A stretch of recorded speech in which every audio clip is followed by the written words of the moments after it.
Salut à tous.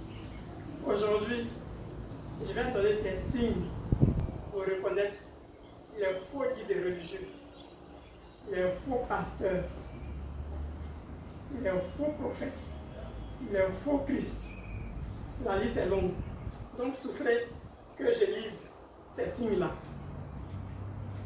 Lorsque un homme de Dieu porte une grosse bague, à part, outre son alliance, porte une grosse bague bizarre, un pendentif et cache la médaille dans sa poche, une ceinture avec un signe de tête d'un animal, ça peut être aigle, ça peut être mouton, ça peut être lion, c'est qu'il y a sur des signes bizarres, des signes d'animaux, sur des boucles de la ceinture. Ça, c'est un magicien, c'est pas un homme de Dieu.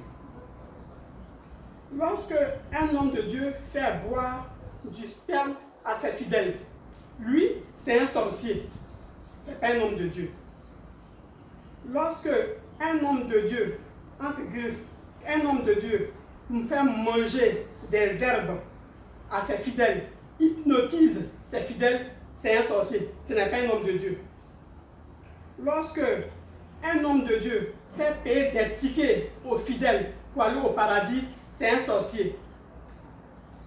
Lorsque un homme de Dieu fait marcher ses fidèles dans le feu, c'est un démon. Lorsque un homme de Dieu verse de la sucrerie sur la tête de ses fidèles, lui, il est plus que Satan. Lorsque un homme de Dieu prêche avec un serpent sur son autel, je ne sais pas quel nom je peux lui donner. Pour lui, il est le petit-fils de Satan. Lorsque un homme de Dieu verse de la poudre blanche d'attaque sur les fidèles pour les délivrer, ce n'est pas un homme de Dieu ça. Fuyez-le. Quittez son église. Lui, il veut faire combien? C'est combien qu'il a pris pour venir dans l'église. Il veut être combien? Il faut être combien en même temps? Tu ne peux pas prendre les choses de combien pour envoyer à l'église.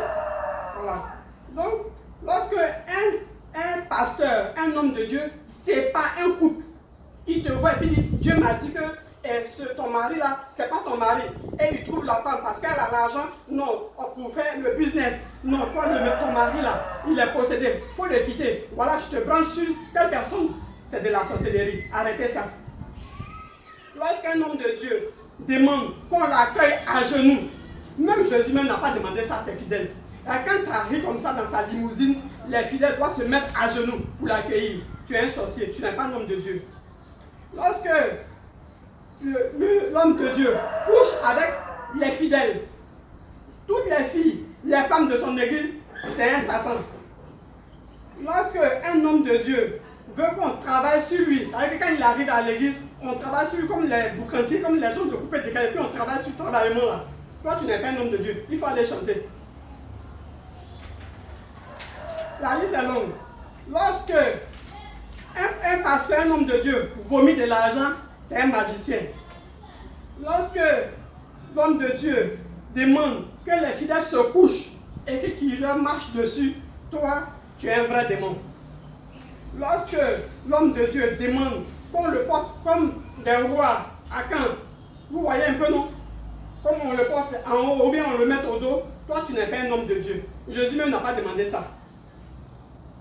Un homme de Dieu, qui vérifie la virginité d'une fidèle devant tout le monde, à l'église, même dans sa chambre, toi, tu es un sorcier. Un homme de Dieu qui demande qu'on se prosterne devant lui. Mais tu n'es pas Dieu. Pourquoi tu vas demander aux fidèles de se prosterner devant toi? Il faut sortir de l'église parce que tu n'as pas ta place là-bas. Lorsqu'un homme de Dieu célèbre le mariage homosexuel, mais toi-même tu es un PD. Tu es un PD, donc va avec tes camarades PD et sors de l'église. Donc voilà en quelques points les signes pour reconnaître les faux hommes de Dieu. Et la partie où les gens font des délivrances, ils font des délivrances, il ne faut pas les voir. Mais leur pouvoir est tellement extraordinaire, pouvoir démoniaque, parce que quand ils souffrent comme ça, les gens tombent. Quand il fait ça, les gens tombent. Quand il donne un coup de pied, les gens tombent. Non mais ce n'est pas normal, il y a quelque chose qui ne va pas. Il y a quelque chose qui ne va pas. Parce que ces gens-là ne sont pas de Dieu, ils n'ont pas de pouvoir. Donc, bien sans leur raison, ils sont obligés d'aller acheter des pouvoirs pour venir faire des miracles à l'église. Voilà la réalité. Voilà la réalité. Donc, sortez de ces églises, de ces démons, parce que Jésus a dit de ne pas suivre les faux prophètes. Jésus a dit de ne pas suivre les faux hommes de Dieu, parce qu'ils vont vous égarer.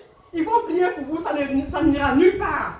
Ça ne peut pas vous faire avancer. Donc, quittez ces églises-là. Quittez-les, fuyez-les. Ça, c'est une directive biblique. Ce n'est pas moi qui l'ai inventé. Et les gens, ils passent tout le temps à faire les délivrances à l'église.